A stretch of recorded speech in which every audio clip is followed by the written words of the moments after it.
Training sir आप लोगों ने बहुत ले लिया है, सिर्फ सावधानी की चर्चा। जैसे मान लीजिए P1 के पास उसके काम कौन कौन से हैं, ये ध्यान देखेंगे। पहला काम उसका है पहचान करना।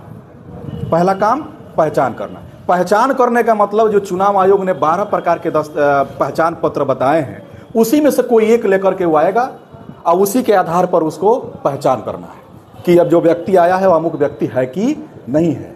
बीएलओ के पर्ची लाने पर उसका पहचान नहीं करना है, वो तो सीरियल नंबर के लिए है। वो नहीं भी लाएगा तब भी आपको वोट उसका कराना ही कराना है, ठीक है। वो पहचान करेगा और उस पहचान के साथ सबसे महत्वपूर्ण काम अमिट स्याही के बारे में P1 को उसके बाद पहचान के साथ साथ उसका उंगली चेक करना है। ये स्पष्ट निर्देश उनको देंगे कि कहीं ये दोबारा कहीं वोट तो नहीं दे दिया है या किसी अन्य बूथ से दो जगह नाम तो इसका नहीं है, वोट देख के तो नहीं आ रहा है, क्योंकि एक व्यक्ति को वोट देने का अधिकार एक बार है। तो ये जरूरी है कि पहचान करने के साथ साथ उसकी उंगली भी चेक करें कि यदि यह कहीं से वोट दिया हुआ तो नहीं है। इसके बाद मतदाता सूची में वो चिन्हित करेगा, ठीक है। चिन्हित करने का मतलब कि वो टिक करेगा कि यह महिला है या पुरुष है या ट्रांसजेंडर है। उसके बारे में स्पष्ट निर्देश है कि चिन्हित में पुरुष है तो उसके कॉलम को क्या करना है, क्रॉस कर देना है, ठीक है। महिला है तो उसके कॉलम को क्या करना है, क्रॉस करके उसके सीरियल नंबर को गोला कर देना। और ट्रांसजेंडर है, तृतीय लिंगी है, तो उसके कॉलम में त्रिभुज बना देना है, ठीक है। अब कुछ लोग प्रश्न ये करते हैं कि सर लाल से करें कि नीला से करें, तो अब ट्रेनिंग में बहुत लोग कह रहे हैं कि सर हमको तो लाल से बताया गया है। देखिए वो चिन्हित आपको करना है, ठीक है। चिन्हित आपको करना है। आपके पास लाल भी कलम है और नीला भी कलम है, लेकिन जब आप अपनी प्रिजाइडिंग का पीठासीन की जब पुस्तिका पढ़िएगा तो उसमें लाल कलम लिखा हुआ है, लाल कलम से करने का। अब चूंकि पहचान उसमें यही है कि जो गोला है वो महिला है, सीरियल नंबर को जो गोला किए हैं, और बाकी जो है क्रॉस जो किए हैं वो पुरुष है, ठीक।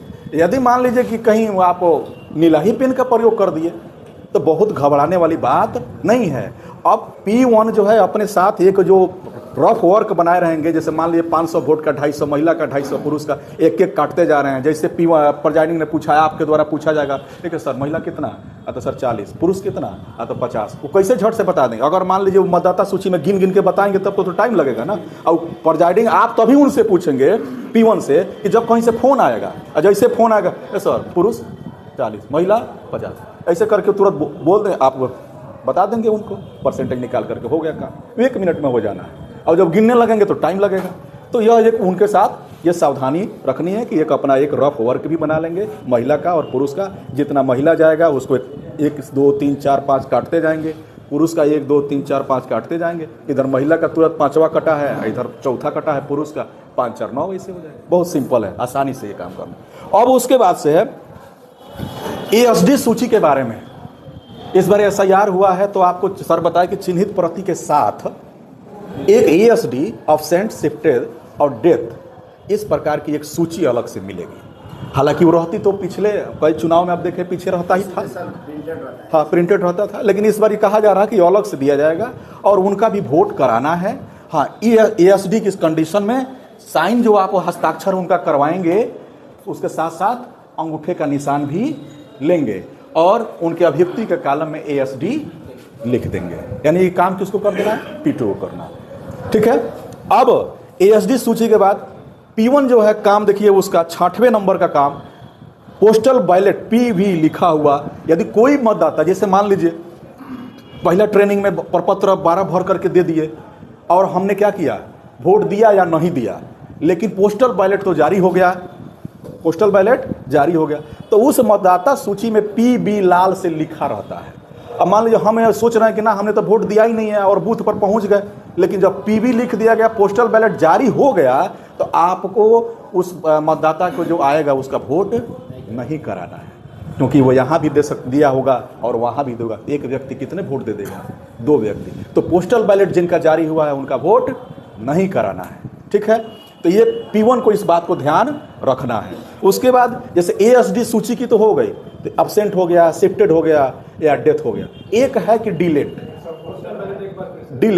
तो अब डिलीट वाला का कोई मतदाता आता है तो उसका वोट लिखा हुआ स्पष्ट से आपके पीठासीन की पुस्तिका में कि डिलीट मतदाता का वोट नहीं कराना है।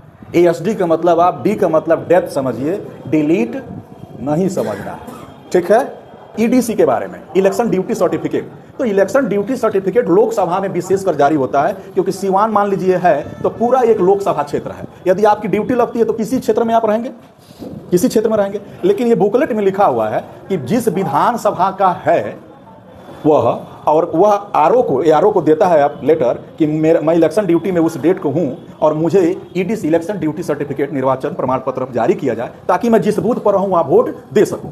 तो वो तो जारी कर देता है, और वो जारी कर दिया तो आप उस विधानसभा में, जिस विधानसभा के हैं, किसी भी बूथ पर अपना वोट आप दे सकते हैं। दूसरे विधानसभा में नहीं, अपने विधानसभा के किसी भी बूथ पर अपना वोट दे सकते हैं। यदि ऐसा कोई वोटर आता है तो सबसे अंतिम क्रमांक 17A का उसी का होना चाहिए।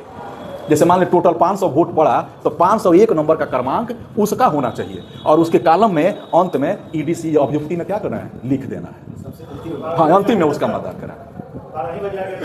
नहीं, वो ड्यूटी में है ना, 12 बजे आ कहाँ जाएगा, वो तो ड्यूटी में है, और जिस बूथ पर है वो जाएगा दूसरे बूथ पर देने के लिए।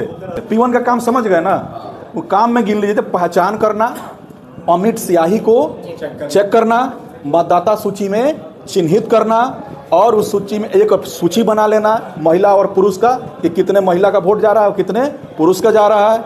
और एएसडी सूची को वो देखेगा कि वो जो मतदाता आया तो एएसडी सूची का है कि ये मूल सूची का है, और जो मतदाता आ रहा है कहीं इसका पोस्टल बैलेट तो जारी नहीं हुआ है, ये भी ध्यान रखना है। और जो मतदाता सूची मिली है उसमें कोई मतदाता आया तो कहीं उसका प्रॉक्सी वोट में तो नहीं है, प्रॉक्सी वोट के लिए कोई मतदाता तो नहीं आ रहा है, और यदि कोई निर्वाचन ड्यूटी प्रमाण पत्र लेके आ रहा है। ये सब चीजें किसको देखना है, P1 को देखना है। आप P1 को ये भी बता दीजिएगा कि कहीं कोई गड़बड़ी होती है तो किसी मतदाता से उलझना नहीं है, उसको मेरे तरफ ट्रांसफर कर देना ताकि वोट जो है चलता रहे, ठीक ना, उसको ज्यादा वहां परेशान नहीं होना है।